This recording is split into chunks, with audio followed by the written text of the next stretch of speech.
Então, para a gente começar a falar sobre a ITG 2000, é importante saber o principal objetivo dela, né? Que nesse caso, ela criou uma série de critérios e procedimentos que as empresas devem adotar com seus documentos, né? Para facilitar a verificação e uma organização dos fatos que ocorrem na empresa, né? Como, por exemplo, uma compra ou venda de algo, né?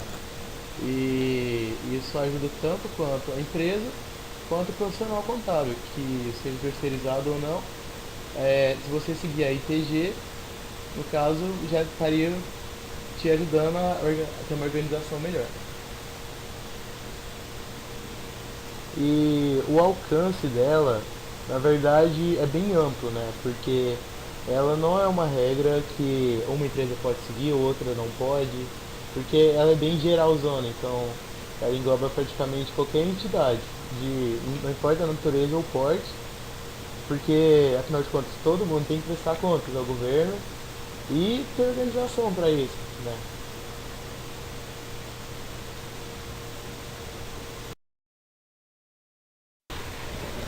Formalidades da escrituração contábil.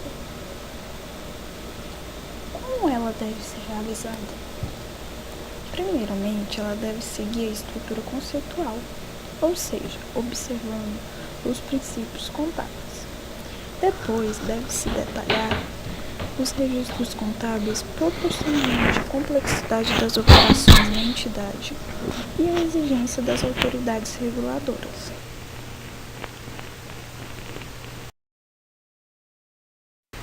Como exemplo, temos o pagamento de uma duplicata. Primeiro, vemos que colocamos a data em que o fato ocorreu, depois colocamos a aplicação e a origem do recurso.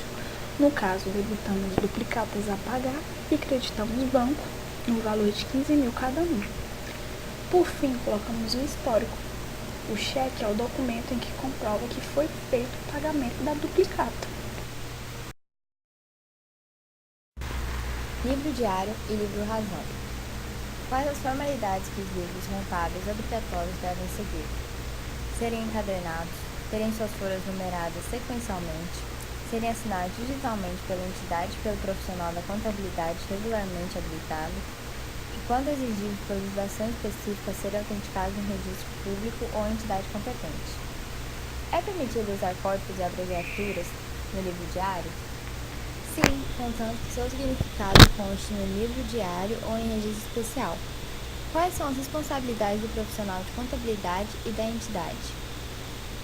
Fica sob responsabilidade do profissional de contabilidade a escrituração contábil e a emissão de relatórios, peças, análises, demonstrativos e demonstrações contábeis. Já a entidade é responsável pelo registro público de livros contábeis em órgãos competentes e por averbações exigidas pela legislação de recuperação judicial.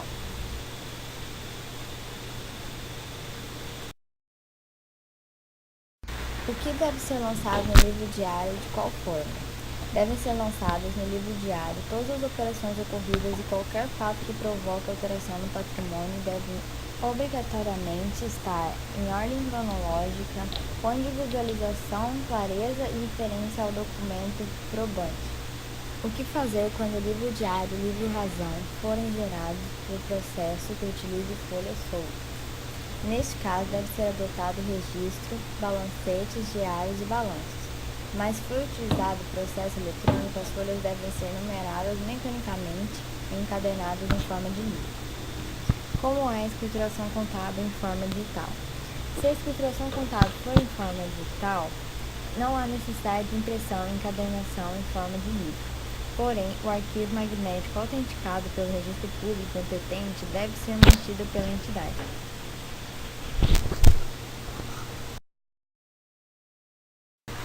Escrituração contábil de filial. A entidade que tiver unidade operacional ou de negócios e que optar por um sistema de escrituração descentralizado deve ter registros contábeis que permitam a identificação das transações de cada uma dessas unidades. A escrituração de todas as unidades deve integrar um único sistema contábil. A opção por escrituração descentralizada fica a critério da entidade. E nessa escrituração descentralizada deve ser observado o mesmo grau de detalhamento nos registros contábeis da matriz. As contas recíprocas relativas às transações entre a matriz e unidades devem ser ilimitadas quanto da elaboração das demonstrações contábeis da entidade. Há despesas e receitas que não possam ser atribuídas às unidades devem ser registradas na matriz e ser atribuídas para a unidade de acordo com critérios da administração da entidade.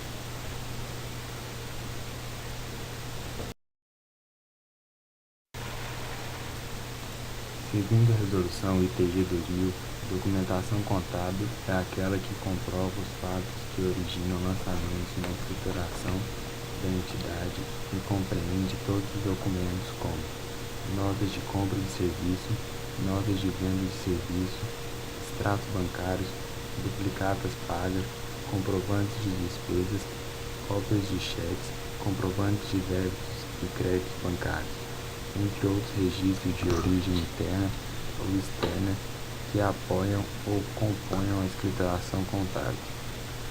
Um documento contábil é considerado hábil quando revestido das características intrínsecas e extrínsecas conforme sua natureza para comprovar a operação realizada, como dados cadastrais do fornecedor, data de emissão, condições e formas de pagamento, natureza da operação, número e séries da nota fiscal, descrição da mercadoria vendida ou adquirida e ou do serviço prestado ou tomado.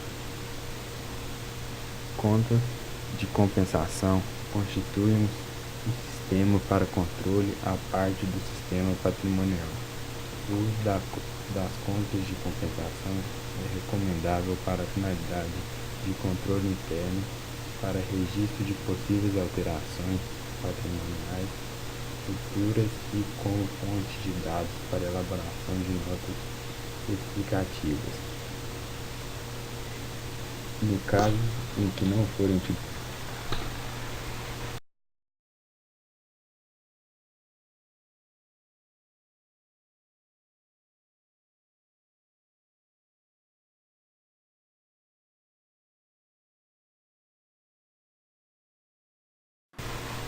Existe uma norma na contabilidade que é muito importante, a chamada ITG 2000. Ela fala da escrituração contábil, fala como devemos fazer os lançamentos contábeis e quais são os elementos básicos de um lançamento. Às vezes, fazendo esses lançamentos, é possível ser lançado de alguma forma errados.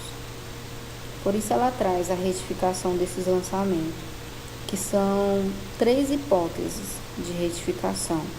São eles: o estorno, a transferência e a complementação. O estorno. O que é o estorno? A norma define como um lançamento inverso ao que foi feito erroneamente, anulando totalmente o lançamento. Por exemplo, suponhamos que compramos mercadorias. Mercadorias é uma conta do ativo e aumentou R$1.000. Foi comprada à vista, ou seja, deveria ser creditada em caixa. Porém, erroneamente, foi lançada a prazo.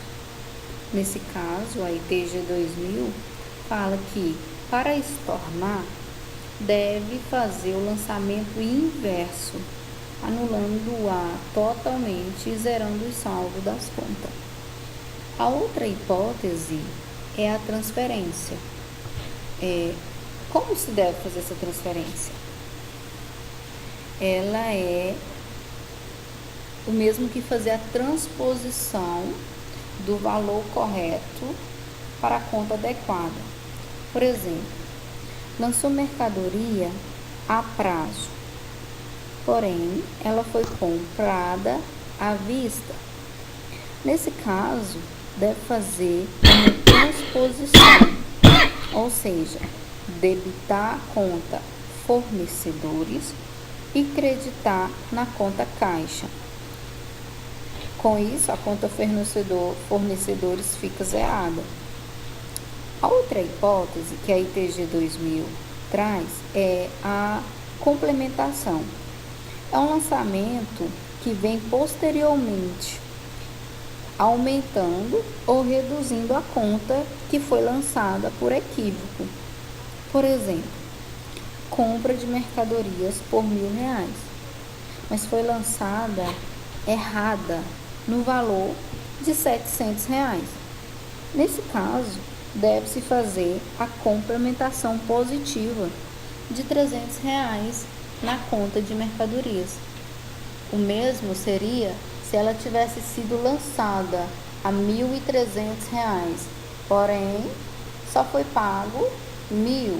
Nesse caso, precisa-se retirar R$ 300, reduzindo a conta, ou seja, ela é uma transposição negativa, uma complementação negativa.